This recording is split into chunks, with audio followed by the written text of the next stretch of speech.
इससे पहले ना किसी ने सुनी, ना किसी ने देखी इतनी सटीक भविष्यवाणी। चाल चक्र। नमस्कार, बहुत स्वागत है आपका। आप देख रहे हैं चाल चक्र और मैं हूं आपके साथ शैलेंद्र पांडे। जीवन की तमाम समस्याओं से निपटने के लिए, ग्रह जनित बाधाओं से निपटने के लिए हम मंत्रों का जप भी करते हैं और ग्रह से संबंधित वस्तुओं का दान भी करते हैं। आज हम बात करेंगे कि कौन सा दान आपको नहीं करना चाहिए, क्योंकि दान करने के भी नियम हैं, दान करने का भी प्रभाव है।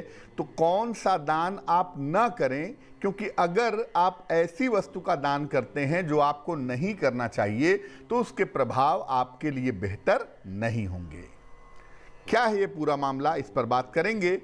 चाल चक्र में आज क्या खास है, चलिए बताते हैं आपको।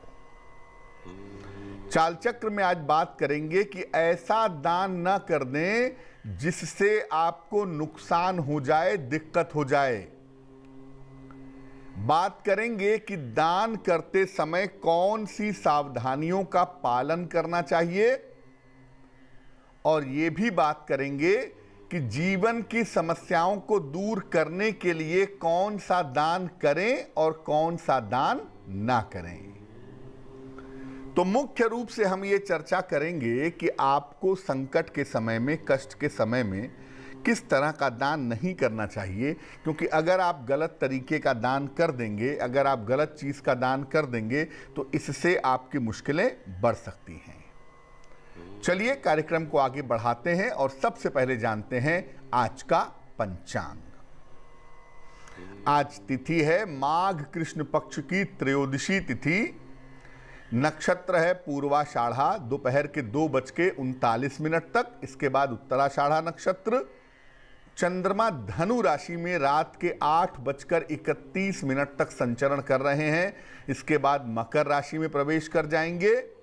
राहुकाल का समय दोपहर के 3 बजे से तकरीबन 4:30 तक। और उत्तर दिशा की तरफ आज यात्रा करने की मनाही है, लेकिन अगर यात्रा करना ज़रूरी है, मजबूरी है, तो ऐसी स्थिति में जरा सा गुड़ खाकर और भगवान का स्मरण करके यात्रा करेंगे तो मुश्किल से बचे रहेंगे। इसके पहले कि हम चर्चा की शुरुआत करें, आपको बताते हैं वो टेलीफोन नंबर जिस पर फ़ोन करके आप कार्यक्रम में हमारे साथ जुड़ सकते हैं। हमारा नंबर है 0120-480-7333 0120-4807-333। सबसे पहले जानते हैं कि दान का महत्व आखिर क्या है। देखिए, दान करना हमारे धर्म का एक बड़ा महत्वपूर्ण हिस्सा है और लगभग हर धर्म में अगर हम देखें तो दान करने की बात कही गई है। दान के माध्यम से हम धर्म का ठीक ठीक पालन कर पाते हैं और दान करके जीवन की समस्याओं से निकल भी सकते हैं। आयु की रक्षा करने के लिए और स्वास्थ्य के लिए दान को अचूक माना जाता है। जब भी आयु में संकट आए या सेहत में दिक्कत आए तो इसके लिए दान करना बहुत शुभ मानते हैं, बहुत मंगलकारी मानते हैं। जीवन की अन्य समस्याओं से निजात पाने के लिए भी, चाहे वो मुकदमेबाजी हो, चाहे वो धन की समस्या हो, चाहे वो बीमारी की समस्या हो, चाहे वो मुकदमे की समस्या हो, कैसी भी समस्या हो, अलग अलग समस्याओं से निजात पाने के लिए भी दान का विशेष महत्व बताया गया है। ग्रहों की पीड़ा से मुक्ति पाने के लिए भी दान करना लाभकारी होता है। अगर कोई खास ग्रह आपको परेशान कर रहा है या किसी ग्रह की वजह से जीवन में दिक्कत आ रही है तो शास्त्र कहता है कि उस ग्रह से संबंधित वस्तुओं का दान करना चाहिए। अलग अलग वस्तुओं के दान से अलग अलग तरह की समस्याएं दूर हो जाती हैं। आपको ये समझना होगा कि कौन सी वस्तु किस ग्रह से संबंधित है और जो वस्तु जिस ग्रह से संबंधित होगी उसका दान करने से उस ग्रह का प्रभाव समाप्त हो जाएगा। इसलिए अलग अलग तरह की जो समस्याएं हैं उनके पीछे कौन से ग्रह हैं और उन ग्रहों का कैसा दान करने से फायदा होगा, ये आपको समझना होगा। अब ये जानते हैं कि जब आप दान करते हैं तो दान करने में किन बातों का ध्यान आपको रखना चाहिए। देखिए, बिना सोचे समझे किसी भी ग्रह का दान मत करिए। आपका मन किया आपने केले का दान कर दिया, आपका मन किया आपने गुड़ का दान कर दिया। ये अलग अलग ग्रहों की वस्तुएं हैं, इसलिए बिना सोचे समझे किसी भी ग्रह का दान मत करिए, क्योंकि जिस ग्रह का दान आप करते हैं उसका प्रभाव जीवन से घट जाता है। अगर कोई ग्रह बुरा है और आपने उसका दान किया तो उस बुरे ग्रह का प्रभाव जीवन से कम हो जाएगा, आपको राहत मिलेगी। लेकिन मान लिया कोई ग्रह आपकी कुंडली में बहुत ही अच्छा है और आप उसका दान कर देते हैं तो उसका शुभ प्रभाव भी आपके जीवन से घट जाएगा। इसलिए ये समझ करके करिए कि किस ग्रह का दान आपको करना है। दान उसी ग्रह का करना चाहिए जो कुंडली में अशुभ हो या जिसके परिणाम, जिसके प्रभाव आपके लिए अशुभ हों।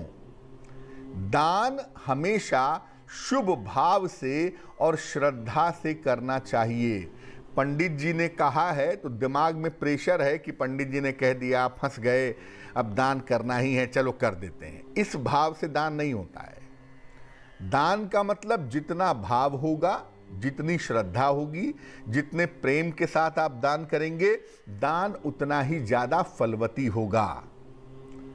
दान में उसी स्तर की वस्तुओं का दान करना चाहिए जिस स्तर की वस्तुओं का आप प्रयोग करते हों।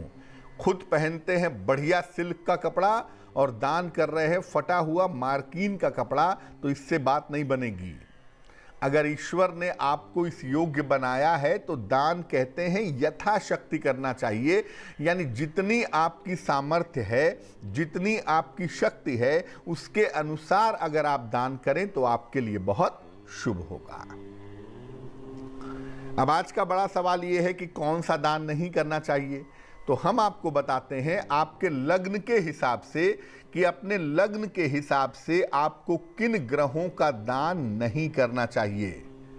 यानी किस लग्न में कौन सा ग्रह इंपॉर्टेंट होता है, महत्वपूर्ण होता है और उसका दान नहीं करना चाहिए, ये हम आपको आगे बता रहे हैं। अगर हम मेष लग्न की बात करें तो मेष लग्न का सबसे महत्वपूर्ण ग्रह जो होता है वो होता है सूर्य। इसलिए सूर्य का दान मेष लग्न में नहीं करना चाहिए और जहां तक संभव हो मेष लग्न वालों को मीठी चीजों के दान से भी बचना चाहिए। वृषभ लग्न, सबसे कारक ग्रह वृषभ लग्न का शनि है, इसलिए आप शनि का दान मत करिए, लोहे का दान मत करिए, क्योंकि अगर आपने शनि का दान कर दिया तो आपकी जिंदगी में बचेगा क्या। इसलिए शनि का दान या लोहे का दान ना करें। मिथुन लग्न, शुक्र का दान आपको नहीं करना है, यानी सफेद चीजों का दान करने से बचें और हरी चीजों के दान से भी बचें। हरी वस्तुओं का दान भी ना करें तो आपके लिए बेहतर होगा। कर्क लग्न, चंद्रमा आपका लग्नाधिपति है, लग्न का, त्रिकोण का, दोनों का स्वामी है। चंद्रमा का दान नहीं करेंगे और जहां तक संभव होगा सोने के दान से भी बचेंगे। बृहस्पति की चीज होती है गोल्ड यानी सोना, उसका भी दान आप ना करें। सिंह लग्न, मंगल का दान ना करें। मंगल से संबंधित वस्तुएं जैसे गुड़ है, लाल मसूर की दाल है, लाल कपड़ा है, भूमि या मिट्टी की चीजों का दान भी आपको नहीं करना चाहिए। ये दान करना आपके लिए सूटेबल नहीं होगा। कन्या लग्न, बुध का दान आप नहीं कर सकते। बुध आपके लग्न का स्वामी है और आपके लिए सबसे महत्वपूर्ण है, तो कन्या लग्न में बुध का दान नहीं करेंगे और जहां तक संभव होगा दूध के दान से भी बचेंगे। तुला लग्न, शनि का और काली चीजों का दान आप कभी मत करिएगा। जैसे शनि की चीज है, लोहे की चीज है, सरसों का तेल है, तो शनि संबंधी दान आप कभी मत करिएगा और काली चीजों के दान से भी बचिएगा। वृश्चिक लग्न, मंगल का और पीली चीजों का दान आप बिल्कुल ना करें। मंगल का दान करना, पीली चीजों का दान करना आपके लिए सूटेबल, आपके लिए अच्छा नहीं होगा। धनु लग्न, सूर्य की चीजें जैसे तांबा है, गेहूं है, आटा है, इसका दान मत करिए और मीठी चीजों का दान भी कभी मत करिए, तो आपके लिए बेहतर होगा। मकर लग्न, शुक्र का दान आप नहीं कर सकते। सफेद चीजों का, खुशबू वाली चीजों का, दही का, शुक्र का दान मत करिए और तेल का दान भी आप ना करें तो आपके लिए बहुत शुभ होगा। कुंभ लग्न, शनि की वस्तु में जैसे काला तिल है, काले चने हैं, काले कपड़े हैं, लोहा है, तेल है, शनि की वस्तुओं का और जिन वस्तुओं का रंग हरा हो, हरी चीजों का दान कभी मत करिए। मीन लग्न, मंगल का और लाल चीजों का दान आप ना करें। मंगल का दान करना जैसे मिट्टी की चीजें हैं, जैसे लाल फल है, जैसे गुड़ है, इन चीजों का दान ना करें और जिन वस्तुओं का रंग लाल होता हो उन चीजों का भी दान करना आपके लिए सूटेबल नहीं होगा। तो देखिए, दान करने का मतलब ये होता है कि जब आप किसी ग्रह का दान करते हैं तो इसका मतलब ये होता है कि आप उस ग्रह के प्रभाव को जीवन से कम कर रहे हैं। अब जो ग्रह शुभ ग्रह है, अगर आप उसका दान कर देंगे तो आपके जीवन में शुभता का जो प्रभाव है वो काफी हद तक कम हो जाएगा। इसलिए शुभ ग्रहों का दान मत करिए। जो ग्रह कुंडली में अशुभ हो, निगेटिव हो, जिनकी वजह से परेशानी हो रही हो, उनका दान करना आपके लिए फायदेमंद हो सकता है। वक्त एक छोटे से ब्रेक का है, लेकिन ब्रेक पर जाने के पहले जान लेते हैं कि आज की जिज्ञासा क्या है।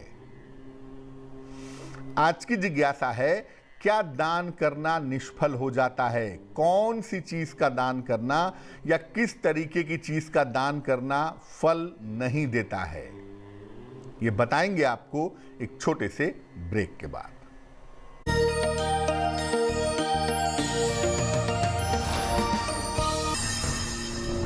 इससे पहले ना किसी ने सुनी, ना किसी ने देखी इतनी सटीक भविष्यवाणी। चाल चक्र। स्वागत है आपका ब्रेक के बाद। ब्रेक पर जाने के पहले हम आपको दान करने के बारे में बता रहे थे कि किस तरह का दान किसको करने से बचना चाहिए। इस बीच एक दर्शक जुड़ रहे हैं हमारे साथ, संत कबीर नगर से, उनसे बात करते हैं। बताइए। पंडित जी नमस्कार। जी नमस्कार। पंडित जी, मेरा डेट ऑफ बर्थ है 15 मई 1994। किसका डेट ऑफ बर्थ है ये? सविता का। सविता कौन है? हम ही हैं पंडित जी। आप ही हैं। डेट ऑफ बर्थ बोलिए अपनी फिर से। 15 मई 1994। समय बताइए। सुबह के 6-7 बजे के बीच। कहाँ पे जन्म हुआ है? संत कबीर नगर में ही। पूछिए, क्या प्रश्न है? पंडित जी, शादी कब तक होगी, कैसी होगी और सरकारी जॉब मिलेगा या नहीं? देखो, आपकी कुंडली जो हमारे पास बनती है, इस कुंडली के हिसाब से विवाह होने में बहुत समय बाकी नहीं है। विवाह होने का समय आपकी कुंडली में चल रहा है। कुंडली आपकी वृषभ लग्न की है और आपकी जो राशि बनती है वो मिथुन राशि बनती है। कुंडली के हिसाब से इस साल के अंत में या अगले साल के आरंभिक समय में 2022 की शुरुआत में आपकी शादी होने की संभावना ज़रूर दिखाई दे रही है। दूसरी बात यह है कि इस कुंडली के हिसाब से आपको शिक्षा क्षेत्र में नौकरी मिल सकती है। अगर आप टीचिंग से संबंधित या जहां पे बच्चों की देखभाल की जाती हो, बच्चों से संबंधित कोई करियर हो, कोई क्षेत्र हो, वहां पर आपको नौकरी मिलने की संभावना बनती है। और करियर के हिसाब से अगर हम देखें तो इस साल के अप्रैल से आपके बेहतर करियर का समय शुरू हो रहा है। देखो, कुंडली की मुश्किल ये है कि जितनी मेहनत से प्रयास करना चाहिए, जितनी मेहनत से कोशिश करनी चाहिए, वो आप नहीं कर रही हैं। इसलिए एक पन्ना बनवा करके पहन लीजिए। 6 से 8 रत्ती का पन्ना चांदी की अंगूठी में, दाहिने हाथ की सबसे छोटी उंगली में, बुधवार की शाम को पन्ना पहनने से आपको लाभ होगा। वक्त एक और छोटे से ब्रेक का हो गया है और ब्रेक के बाद वापस आएंगे तो बात आपके राशियों की करेंगे, आपके प्रश्न का उत्तर भी देंगे और समाधान करेंगे आपकी जिज्ञासा का।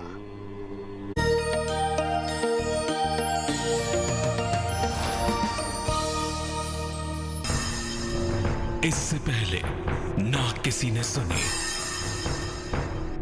ना किसी ने देखी इतनी सटीक भविष्यवाणी। चाल चक्र। स्वागत है आपका ब्रेक के बाद। ब्रेक पर जाने के पहले हम आपके सवालों के जवाब दे रहे थे और आपको बता रहे थे कि दान कौन सा आपको नहीं करना है। अब हम आपकी राशियों पर चर्चा करेंगे कि आज का दिन कैसा जाने की संभावना बनती है और आपके और भी प्रश्नों के उत्तर देंगे, लेकिन उसके पहले स्वस्थ रहने के सरल उपाय निरोगी भव में। अगर आप केला खाते हैं तो केला खाने का सबसे अच्छा समय दोपहर का होता है। चलिए आपके राशियों के सिलसिले की शुरुआत करते हैं। सबसे पहले मेष राशि। मेष राशि, नई नौकरी के योग बने हुए हैं, शिक्षा में सुधार होगा, यात्रा की संभावनाएं दिख रही हैं। शुभ रंग आपका पीला और भाग्य होगा 75%। वृषभ राशि, स्वास्थ्य का ध्यान बनाए रखें, व्यर्थ का तनाव बिल्कुल ना पालें। हनुमान चालीसा अगर एक बार पढ़ लें तो आपके लिए बहुत अच्छा होगा। शुभ रंग आपका काला और भाग्य होगा 60%। मिथुन राशि, काम टालने से बचाव करें, व्यवहार पर नियंत्रण बनाए रखें, पैसे की स्थिति आपकी ठीक रहेगी, आर्थिक लाभ आपको होता रहेगा। शुभ रंग आपका सुनहरा और भाग्य होगा 70%। कर्क राशि, करियर में सुधार के योग बन रहे हैं, धन के मैनेजमेंट पर आपको ध्यान देना चाहिए, किसी मित्र के सहयोग से आपको लाभ होगा। शुभ रंग आपका लाल और भाग्य होगा 65%। सिंह राशि, छोटी यात्रा के योग बने हुए हैं, अचानक धन की प्राप्ति होगी, मान सम्मान की प्राप्ति भी होगी आपको। शुभ रंग आपका भूरा और भाग्य होगा 75%।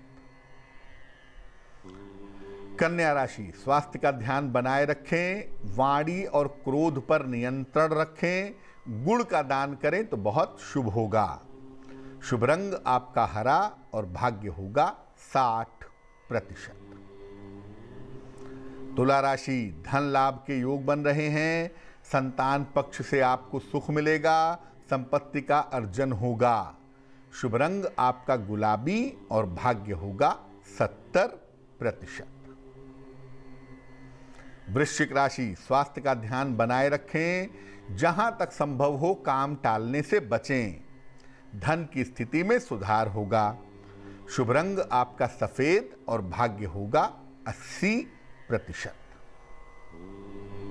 धनु राशि, करियर में सफलता मिलेगी, संतान की उन्नति होगी, उपहार सम्मान का लाभ मिलेगा। शुभ रंग आपका धानी और भाग्य होगा 90%। मकर राशि, स्वास्थ्य का ध्यान बनाए रखें, संतान का ध्यान रखें, गुड़ का दान करें। शुभ रंग आपका बैंगनी और भाग्य होगा 60%। कुंभ राशि, शिक्षा परीक्षा में सफलता मिलेगी, मान सम्मान की प्राप्ति होगी, रुका हुआ धन प्राप्त होगा। शुभ रंग आपका नीला और भाग्य होगा 70%। मीन राशि, महत्वपूर्ण काम आपके बन जाएंगे, संपत्ति लाभ के योग बन रहे हैं, स्वास्थ्य में सुधार होगा। शुभ रंग आपका पीला और भाग्य होगा 80%। एक दर्शक जुड़ रही हैं इस बीच हमारे साथ, पटना से सरोज हैं, उनसे बात करते हैं। सरोज बताइए। गुरुजी को मेरा प्रणाम। जी नमस्कार। आप मेरी लड़की का कुंडली कई बार देख चुके हैं, 2 या 3 बार, और जो पूजा पाठ या रत्न बताए, पोखराज का सब चूट पहनी हुई है, पोखराज नहीं मिलने पर मूंगा पहनी हुई है, मोती पहनी हुई है। और तो उसकी शादी की एक जगह बात काफी आगे बढ़ चुकी है, आज वो लोग देखकर ये करने वाले हैं। तो मैं ये पूछना चाहती थी कि ये शादी फाइनल हो जाएगा, क्योंकि डेट ऑफ बर्थ बोलिए अपनी बेटी की। लड़का का भी है, लड़की का है 19 मई 86। समय बताइए। रात्रि 8:20 पटना। और लड़के का क्या है? लड़का का है 18 जनवरी 1:22 पटना। 18 जनवरी कौन से साल में? 86। देखिए, कुंडली तो ठीक मैच कर जाती है, जैसा सामान्यतः दिख रहा है, प्राइमा फेसी दिख रहा है कि कुंडली ठीक मैच कर जाती है। और आपकी बिटिया के विवाह का समय भी चल रहा है इस समय, तो ये शादी हो जाने की संभावनाएं काफ़ी प्रबल दिखाई दे रही हैं। सिर्फ बिटिया को इतना कहिए कि जितना भगवान शिव की वो पूजा करेंगी उतना ही ज़्यादा उनके लिए अच्छा होगा। इसलिए वो भगवान शिव की पूजा करती रहें, नमः शिवाय का जप करती रहें। ये संभावना ज़रूर दिखाई दे रही है कि 14 फरवरी के बाद ये शादी फाइनल हो जानी चाहिए। और अगर ये विवाह होता है तो जीवन के सुखी रहने की संभावना दिखाई देती है। एक दर्शक जुड़ रहे हैं हमारे साथ, हितेश जी हैं, उनसे बात करते हैं। बताइए। चरण स्पर्श गुरु जी। जी नमस्कार, बताइए। मुझे मेरे माता जी के बारे में पूछना था। उनकी डेट ऑफ बर्थ है 9 नवंबर 1962। 1962। 62। समय बताइए। रात को 12 बजे, मतलब 8 की रात को 12 बजे, मतलब 9 तारीख हो जाएगी। कहाँ पे जन्म हुआ है? अहमदाबाद में हुआ है। अहमदाबाद। हाँ। पूछिए क्या प्रश्न है। उनका आपने पहले बात की थी तो उनको हड्डियों की समस्या है, तो आपने बोला था कि वो माणिक्य पहनने के लिए बोला था, लेकिन अब मोती सिर्फ पहना हुआ है, तो उसके अलावा मोती निकाल दिया जाए या फिर वो मोती के साथ माणिक्य पहन सकती है और पोखराज भी पहन सकते हैं क्या, वो ये जानना था सर। कुंडली आपके माताजी की कर्क लग्न की है और आपके माताजी की राशि बनती है मीन राशि। देखो, मोती इनको दाहिने हाथ में पहनाए रखो आप, राइट हैंड में, और माणिक्य जो है वो इनको लेफ्ट हैंड में आप पहनाए रखो। पुखराज की आवश्यकता भी नहीं है, और वैसे भी गोचर में बृहस्पति नीच राशि में गोचर कर रहा है, तो इस समय पुखराज नहीं पहनाएंगे। राइट हैंड में मोती और लेफ्ट हैंड में माणिक्य पहने रहें तो इनके लिए बेहतर होगा। और इसके अलावा रोज़ सुबह और रोज़ शाम को नमः शिवाय का जप करें तो इनके लिए बहुत सुंदर होगा, क्योंकि जल तत्व प्रधान कुंडली है और स्वास्थ्य के लिए, जीवन को बेहतर करने के लिए भगवान शिव की पूजा ही इनके लिए हर स्थिति परिस्थिति में सर्वोत्तम बनी रहेगी। चलिए अब बात कर लेते हैं उनकी जिनका है आज जन्मदिन। जिन लोगों का जन्मदिन है उन्हें हम सबकी तरफ से जन्मदिन की हार्दिक शुभकामनाएं। आने वाले वर्ष में आपके स्वास्थ्य में थोड़ी दिक्कतें दिखाई दे रही हैं। मेहनत करेंगे तो आने वाले साल में करियर में सुधार होगा। हाँ, परीक्षाओं के मामले में, प्रतियोगिताओं के मामले में आपको सफलता मिल सकती है। और जुलाई के महीने से आपकी स्थितियों में सुधार होना शुरू हो जाएगा। क्या करना चाहिए? पूरे साल भर हनुमान चालीसा का अगर आप पाठ करें तो आपके लिए बहुत अच्छा होगा। अब जान लेते हैं क्या है आज की जिज्ञासा और इसका समाधान। आज की जिज्ञासा है कि क्या और कब दान करना निष्फल हो जाता है। देखिए, दान हमेशा गोपनीय ही होना चाहिए। दान हमेशा छुपा करके करना चाहिए, गोपनीय तरीके से करना चाहिए। जब आप दान का प्रदर्शन करते हैं और दान का दिखावा करते हैं तो ऐसा दान निष्फल हो जाता है। आप दान करें, आपने कंबल बांटा, आपने भोजन कराया, फोटो खींच करके सोशल मीडिया पे डाल दी, ये दान नहीं है, ये प्रदर्शन है। और इस प्रदर्शन को करने से कोई फायदा नहीं होगा। इस तरह का दान हमेशा निष्फल होता है। चलिए अब जान लेते हैं शुभ पहर का महत्वपूर्ण समय क्या है। आज का शुभ पहर है शाम को 7:30 से रात के 9 बजे तक। इस समय में हनुमान जी को तुलसी दल अर्पित करें।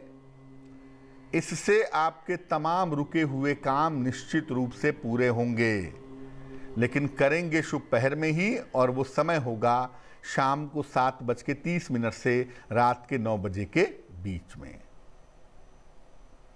तो आज के लिए चाल चक्र में बस इतना ही। स्वस्थ रहिए, प्रसन्न रहिए, अपना बहुत ध्यान रखिए। मुझे दीजिए इजाजत और आगे जरूर देखिए रिश्तों की कहानी संजय सिन्हा के साथ। नमस्कार।